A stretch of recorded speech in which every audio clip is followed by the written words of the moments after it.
When is it going to be enough? How much money is enough for you? How many properties do you want? How many assets do you want? How much wealth do you want to build? People ask us this question all the time. When is it going to be enough for you? And this question comes from various different angles. I was at the Bigger Pockets conference last year, and someone asked me, when are you going to stop? How many properties is it going to be enough? And I was on a panel with other women, a lot of other women, and the panel was very diverse. It went all the way from, I'm going to flip one property a year. Every year I'm going to do a live-in flip. That was one end of the spectrum, all the way to, I'm not going to stop until I have $1 billion in assets under management, right? So it was a very diverse panel. And so what I learned was it's different for everyone, right? It's going to be different for you. It's going to be different for me. And so today we're talking about this topic in a broader context and what it means to us. What is enough for us? That's what we're going to talk about today.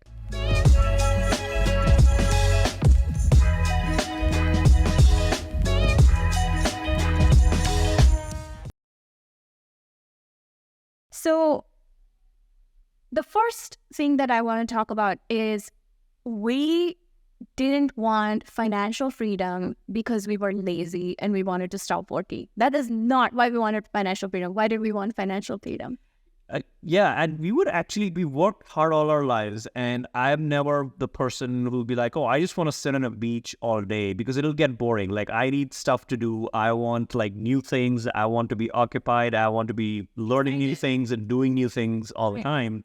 So as you said, like for me, it was never about, oh, I'm just gonna, sit somewhere and work like, 4 hours a day. And that wasn't, it would be nice to have the option to do that. Right. But that's not why you wanted financial. But that's not why you wanted it at all. Like, at least not me. And I think the same for you. Same for me. I did not want financial freedom because I didn't want to work.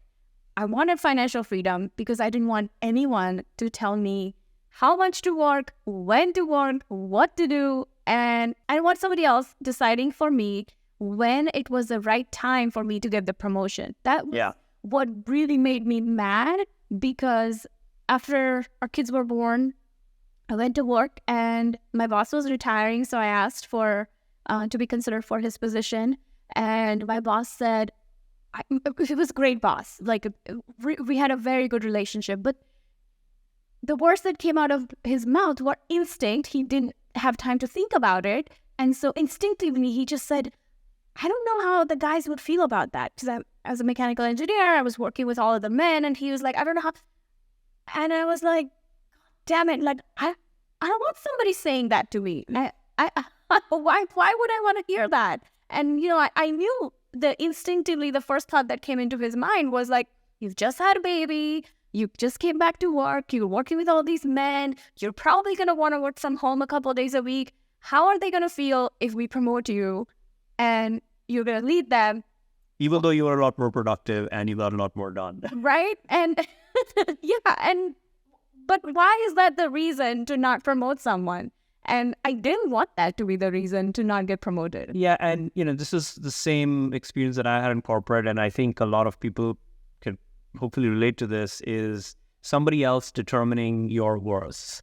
Right. And a lot of times it is unfair. The promotions that you don't get, or the moves that you're trying to make that somebody says you're not ready for, even though you may believe it and you may know that you're ready, and somebody else determining your fate. And I think that was a big somebody determining what your ceiling is, essentially. Yeah, and that's tough. It's tough because I think we're also used to other people determining our fate all of our lives, right? Like, we're so used to parents saying good job when we do something good, and we feel so happy. We get a star when we perform well in school, and we're also used to that validation. And corporate culture also promotes that, right? Because they're trying to create minions. Yeah, right. Absolutely. They're going to teach you to be happy when somebody else validates you. And so, sorry, we were not planning to, by the way, talk about any of this today, but we got I got like really excited as soon as we started talking about it. And it's, it brings back all these memories of like, why we wanted to do something different. Yeah, if my voice sounds triggered, it's because... You're triggered by corporate. Yeah, triggered by corporate. Yeah. So we never wanted financial freedom because we didn't want to work. Let's just go there. And then we talked to hundreds of people on a consistent basis. We've trained thousands of people on real estate investing. And the number one question we always ask them is, why are you doing this? And when we find the answer, I don't think anyone has ever said that it's because I'm lazy. Yeah, it's because I don't want to work. No one ever says that. People always say that it's because I want more time with the kids. It's because I want more time to pursue my passions. It's because I've seen my parents work themselves to death and I want to do better. I'm just so burnt out by corporate. Like, the reasons are never that I don't want to work. It's because of all these other things that are happening around us that make us want financial freedom. So it's really interesting that when you don't think about it enough, you always think like, why are these people still working if they already have financial freedom? Yeah. The next reason for us to continue moving forward is our kids. Yeah.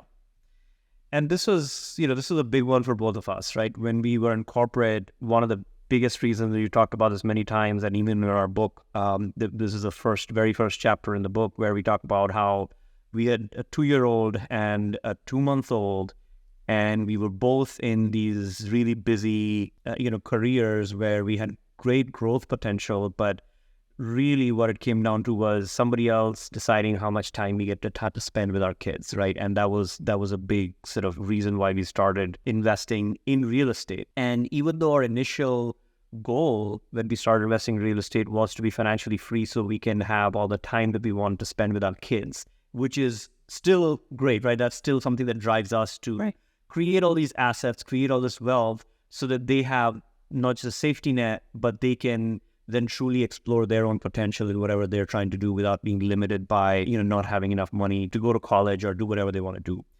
But I think another thing that we have realized along the way is, as we've been building the real estate business and growing ourselves, and our kids are always around. Right. They're always around. They always see how we're running the business, how we have all these team meetings, and how we are leading different people into growing our portfolio, how we make some tough decisions. And whenever challenges come up, they see us overcoming those and we involve them. We talk about it all the time. And this is something that we didn't get when we were growing up, right? Like, because our parents had a W-2 job, and my dad was an engineer, my mom was a doctor, and money was never really talked about.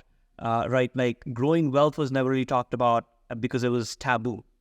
Whereas we're like, totally changing that narrative in our house, where we're talking about wealth, where we're talking about building skills to be able to build that wealth that you need to do. And I think that, to me, is the biggest asset that we can pass on to our kids. More than even the real estate assets, the biggest assets that I think I've seen, even our kids and our 8-year-old daughter now and our 6-year-old boy, they're very curious about the business and always seeing how we are putting ourselves in these uncomfortable situations and then overcoming them and growing the business. And especially, I think, for me, and even maybe also for you, like, I think women are consistently showing up as burned out, as really living their lives for other people, right? What makes other... This is how we are all raised. And I talk about this way too much, I think, because it really bothers me that we have to always show up as selfless. Women are expected to never do things that they want to do that makes them happy, because that's the persona that society has created for women. We are mothers, we are nurturers, we're not supposed to want things. And I want to change that narrative in our household for our kids, both our daughter and our son. I want them to understand that even your mom lives a life that she's thriving in, that she enjoys, that, she's building a business that she absolutely loves to build. And before, I used to say things like, well, Mama has to work. Mama has to get this done before we can do X, Y, Z. And then now I've completely changed how I talk to them about it. And I tell them that, I really love my kids. They're always going to be above everything else. Family always comes first. But I genuinely love building wealth, making money, helping people build wealth and make money. We love that. And there's nothing wrong in doing things that we love and making that a priority. And, it doesn't always have to be selfless. Yeah. And you don't always have to be this one persona that society has created. I want them to see that. And, when my son grows up and when, whatever he chooses to do in life, whoever he's with, if he ends up being with a woman, I want him to be like, yes, go and do what you enjoy. And my daughter, I want her to not just burn herself out trying to give. Yeah. Right? Like, I really want them to see that. Yeah, absolutely. And, one of the questions that we talk about all the time is what are the values that we can pass on to our kids, right? What are the things that we need to be teaching them and showing them? Mm-hmm. And what we realized is that the best way to teach something to your kids is by doing it yourself. Yes. Right? The kids learn best through osmosis and through being around us when we're actually doing stuff. And that's how they really learn it and internalize what we're doing, is by showing them living the life that we want to live and living the life that we want them to live. Right. And that's something that we can do as investors and as business owners that we could not have done when we were just in a W-2 job. I couldn't teach my daughter, finance and strategy when she's 8 years old, but I can teach her at a very high level about investments, on how to work with people and how the world works. And just who you are as a person, right? You can really give that to her and pass that on to her. That you can do that now. I read a quote somewhere that I forget exactly how it goes, but it was something like, my mom didn't just hand everything to me and, make life the best for me. My mom had fun and she let me watch. And that's what makes me want to have fun. So, like you said, it's not about what we tell them and what we create for them. It's how we live our lives. That's how they learn how they want their lives to be. And, we are in no way perfect parents. We don't know what we're doing half the time, but this is something we strongly believe in. Yeah. The last piece is something that we were talking to a friend of, we were having dinner with some friends a few days ago. And one of my friends, very dear friends, who is a genuinely good person, she was like, when is it going to be enough for you? And I thought about it. And I said, if I'm capable of achieving more and fulfilling my potential more, not at the expense of my health or my kids or, all that, but if my potential is going to allow me to do more, it's my responsibility to go after it. It's my duty to go after it. Yes. And we're, all of us, and, I'm assuming most of you listening are blessed in the sense that we live in a country which gives you the best, foundation. It gives you a great opportunity. If you're an investor, if you're trying to build a business, there's literally no place I would rather be in the world than here. Yeah. And, being in the situation that we're in, it's almost like it would be a waste if we said, oh yeah, we're just happy with, and, we want to do a lot more. It's not just, and we're not just, as you said, doing it for selfish reasons. Like, we have much bigger goals. Like, at some point we want to make an even bigger impact in the world. Like, right now we do the most we can, by providing housing to people who cannot afford it, but helping, Section 8 program where people who rent from us, they're truly struggling and they have very low incomes. They couldn't afford a place to live. So we are actually making an impact in affordable housing. And that's something that we truly believe in and support. And we do as much as we can now. But in 5 or 10 years, I want to be doing a lot more to help people in need. And the only way we can do more is if we get bigger, right? Yeah. And the more money you have, the more resources you have, the more skills you have, the more people you can help. Right. And I think that is amazing to do that. But you have to help yourself first, right? And so if you are in a W-2 job right now, or if you are, trying to, on their journey to create wealth, do that, yes. And, do what you can to help society and give back as you're going through your journey. But it's such a great thing to look forward to say, okay, in a few years, we can actually make a much bigger social impact. Yeah. Well. And I'm going to tell you, if you are someone who has been trained to think that the more money you have, your relationships are going to suffer, you're going to become selfish, rich people are, I was going to swear, but I'm not going to, rich people are not good people. Like, this is all untrue. I'll give you an example. So every time, if you're South Asian, you know what I mean here, okay? Every time my mom visits, it's all about the food. It's all about, oh, do this, do that. Let's get this done. Let's clean this. Let's take the trash out. Let's make this. Let's do this for the kids. It was always about that. And it caused a lot of friction between us. And then when we started building wealth and having more income, I was able to hire support for when she visited. And we said, well, Niti noticed the friction. He's like, why don't you take that out of the equation so that there's no friction and enjoy your mom's stay? And I was like, yeah, that's a good idea. Let's do it. So we were able to afford support for when she was visiting. So she didn't have to lift a finger. We didn't have to do any of those chores around the house during her trip. So that friction was completely out of the equation. What that did was that allowed us to actually talk about the deeper, meaningful issues that cause that friction. And we were able to work on our relationship. And that would not have been possible without money.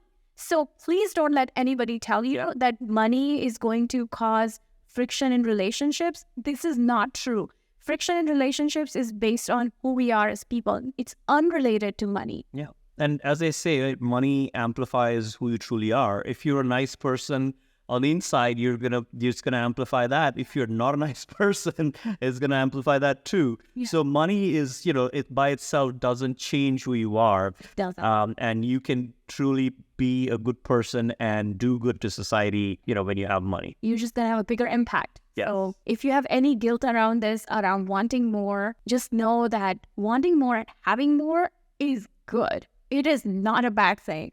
And it's good for you. It's good for your extended family. It's good for society. It's good for your kids. It's good for yourself. And it's about time that the Kool-Aid that the middle class has been fed all this time, where wanting more makes you selfish. It's about time we stop drinking that Kool-Aid, right? So yes.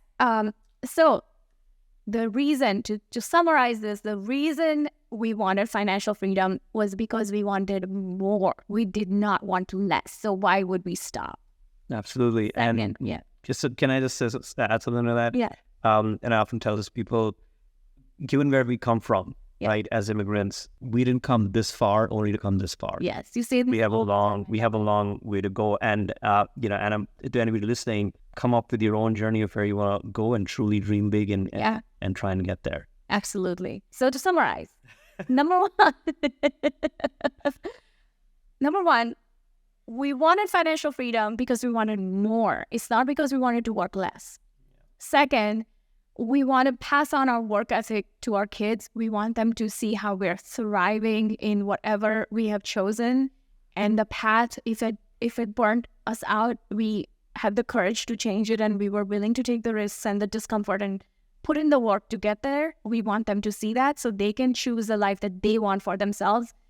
And number three, we are blessed and privileged to be living the life that we're living now. It is our duty and responsibility to continue growing further. And if us as privileged people, I'm gonna say we're privileged because we are privileged. If you're thinking of building wealth, if you have good income and you're thinking of building wealth, that's privilege. Majority of this world barely can make ends meet. So if you have the ability to think about building wealth, it's a privilege. As privileged people, it's our job.